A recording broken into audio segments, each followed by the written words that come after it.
Oh, kita kasih mesin ya. Tanah, atap saya sebuah lubang. Dinding, nah, Bapak punya kapal, butuh mesin 20 PK. Oh, tuh mesinnya.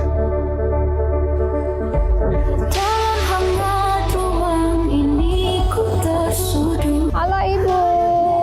Pak Kadis, nanti kalau ada operasi katarak bulan Oktober, catat Ibu ini, ya.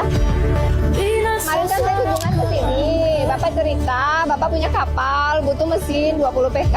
Semoga bisa menambah rezeki, kapalnya cepat jadi, cepat melaut. Kalau sudah banyak rezeki, jangan tambah istri. Karena rezekinya punya istri. Bu, saya pengen mendengar langsung dari Ibu. Tadi di captionnya adalah, kadang kita tidak sadar kenapa kita di sini. Itu kenapa Ibu menggarisbawahi itu sih, Bu? Setiap kali bikin caption itu kadang waktu saya merefleksi dan mengkalibrasi kompas moral saya. Dengan kesibukan, ketemu dengan orang, kadang pun dengan pujian, itu kita kadang cengkraman kita di tanah itu berkurang. Jadi setiap kali posting saya itu bagian dari saya merefleksikan. Jadi saya terus mengingatkan diri saya kenapa saya di sini. Apakah memang harus dirilis atau apa, Bu, tujuan dibalik kemudian menyampaikan seluruh aktivitas kepada masyarakat itu? Saya merilis semua kegiatan saya. Jadi saya bahkan tidak memilah-milah, saya merilis semua kegiatan saya. Tujuannya sebenarnya satu, jadi masyarakat tahu saya ngapain. Kedua, sekalian sosialisasi program. Dan yang ketiga, untuk memastikan jika ada media-media yang nulis hoax tentang saya sudah transparan sejak awal. Sehingga masyarakat sudah mengenal saya. Bahwa kemudian ada yang berpikir itu pencitraan atau apa, itu di luar kontrol saya. Semua orang bebas berpikir apa saja. Tapi motivasi saya adalah memastikan masyarakat tahu gubernur yang mereka pilih kerjanya ngapain setiap hari. Nah, tapi yang menarik adalah ada potongan, nggak tahu podcast atau interview Ibu Shirley yang menyatakan tiap kali Ibu Shirley ke Jakarta, Ibu akan selalu dari satu lembaga ke lembaga, kementerian-kementerian, nanya ada program apa yang bisa dibawa ke Maluku, Utara tepatnya. Sedangkan itu adalah gaya pejabat yang lain pasti beda gitu loh. Datang ke Jakarta ya nongkrongnya di Senayan dan nego-nego segala macam gitu. Kok kamu tahu, kamu ikut ya? Suka nguping. Secinta apa Ibu Shirley dengan masyarakat Ibu di sana? Datang ke Jakarta cuma buat ngumpulin program bawa ke Maluku Utara. Padahal Ibu bisa loh duduk santai. Ada janji. Menikah di Maluku Utara dapat bansos 5 juta kan? Iya. Ada. Kalau gitu. Menikah di... Boleh nggak sih pindah ke Maluku Utara sih? Yuk, Jolin kita pindah ke sana. Nah, bener itu. Iya, jadi menikah dan meninggal kita siapkan bansos. Nah itu kan berarti kan itu hasil belusukan di Jakarta ketemu sana semua Enggak, itu program. APBD. APBD? Iya. Kok daerah lain nggak ada ya Mbak ya? Tergantung niatnya tadi. Sebenarnya banyak juga kepala daerah yang datang pergi ke kementerian minta program karena terutama kita daerah timur itu kan anggarannya pas-pasan. Jadi program-program besar itu harus minta ke pusat.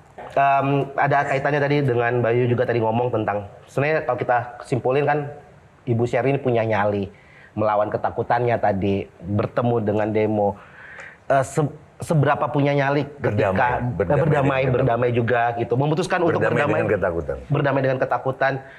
Apakah nyali yang sama akan tetap dibawa ketika melawan orang-orang yang punya kepentingan dan ingin menghancurkan Maluku Utara? Saya selalu positive thinking. Menurut saya tidak ada orang yang punya keinginan untuk menghancurkan Maluku Utara atau sebuah daerah. Dan bagi saya semua masalah jika dikomunikasikan dengan baik-baik menghasilkan solusi yang win-win, selama ini semua bisa terselesaikan dengan baik-baik. Pada dasarnya menurut saya pernah menjadi masyarakat tanpa menjadi pejabat. Sekarang saya menjadi pejabat tapi saya juga rakyat. Saya melihat pemerintah daerah, kabupaten, dan pusat. Pada dasarnya semua itu punya niat yang baik. Pusat itu juga punya niat yang baik. Hanya semua melihat dengan perspektif yang berbeda. Saya sih sepakat ya dengan nilai Ibu yang selalu positive thinking. Tapi saya juga agak resah ketika mengeneralisir semua memiliki niat baik itu tadi. Ya nggak? Setuju nggak sih? Iya. Kalau tadi kan Bu Shirley bilang semua pejabat lain juga datang ke Jakarta minta program gitu ke daerah. Tapi kan ya memang takut. Niat baik. Misalnya contohnya gini. Coba gimana Mbak? Aku teman dekatnya KDM. Ya. Kang Deddy. Mulyadi. Yang dia mengaku sendirinya Kang Duda Merana kan. Gitu loh. Karena punya program gitu loh. Itu menurut saya Gubernur Sterling punya keberanian untuk berkunjung ke Purwakarta, ke tempat Pak Deddy, jalan berdua. Itu netizen rame banget, gitu loh. Itu nggak takut loh. Itu netizen rame. Apa maksudnya ini Kang Deddy? Apa maksudnya? Netizen rame loh itu. Oh, saya sebenarnya kunjungan karena mau belajar sama Kang Deddy. Ya tapi netizen nggak ngomong itu. Itulah point of view. Nah itu gimana gitu. Point of view yang berbeda. Nah menurut Sterling gimana Mbak Sterling? Siap dengan risiko itu? Kita tidak bisa mengontrol pendapat orang tentang kita. Jadi ya flow aja. Karena cukup aneh sih. Jalan ke sawah. Sunda dan Maluku Utara digabung jadi punten pisan. Ya gitu kan. Gini loh. Aku tuh sering jalan sama Kang Deddy nggak diupload. Begitu sama Sterling nggak diupload berkali-kali ya. Berarti Gila. kalau gitu Mbak besok-besok pakai mermaid ke laut. Nggak, pertanyaanku sekarang gini. Oke, Bisa nggak terakhir, punya Mbak Tejo. pertanyaan? Iya. Di sosmed kalau foto-foto nggak usah sama pejabat-pejabat bawahan saja. Kenapa? Jabat bawahan. Sendirian aja. Aku kalau lihat pemimpin sama bawahannya, mukanya penjilat semua. Gitu. Bener, nggak enak dia. Harus positive thinking dong. Mas. Enggak, muka penjilat. Dan saya selalu tanya, bagaimana cara menghilangkan para penjilat di Indonesia? Nggak bisa. Penjilat selalu ada selama masih ada es krim. Nah, pertanyaan saya, gimana caranya supaya pejabat nggak jadi es krim? Apa kiat-kiatnya? Udahlah, itu kalau di medsos foto sendirian aja. Gitu. Gimana Bu biar tidak jadi es krim? Bawahan saya ini dalam arti kan ASN. Iya. Saya menganggap ASN sebesar apapun visi misi saya, program saya, ASN ini nih motor penggeraknya. Yeah. Jadi kalau ASN ini nggak bagus, visi misi saya ini nggak bisa ke deliver dengan baik. Jadi menjadi penjilat atau tidak sebenarnya bagaimana kita mengaturnya.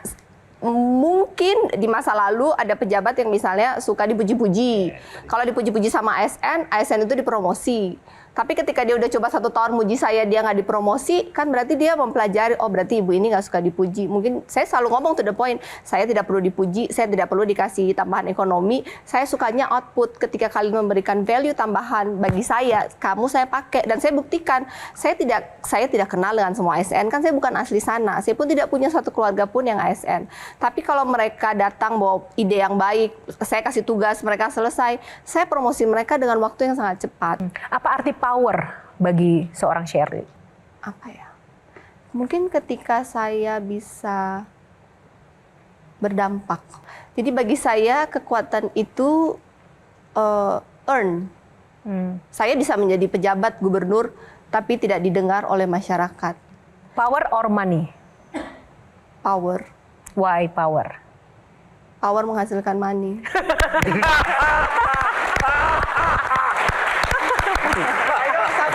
Oke, Jolin. Jika ada satu hal yang ingin Ibu tinggalkan sebagai warisan selama kepemimpinan Ibu di Maluku Utara, apa itu, Bu?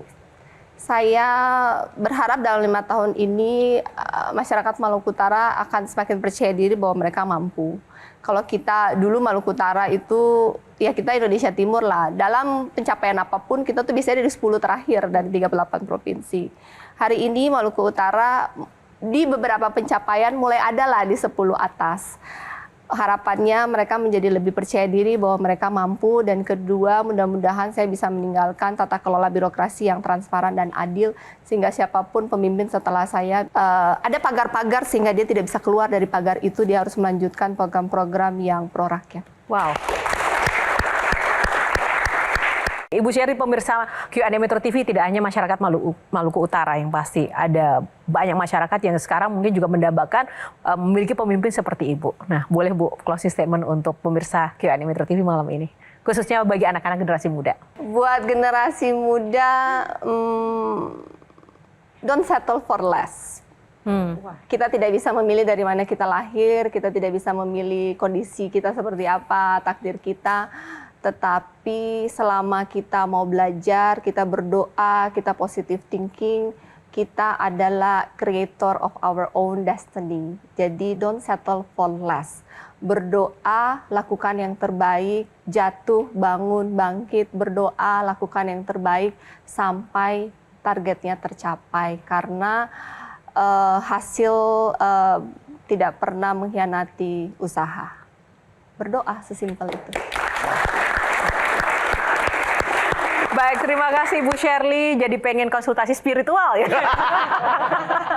Baik, terima kasih Ibu Shirley. Terima kasih Gian, Jolin. Mbak Tejo, baik-baik aja ya.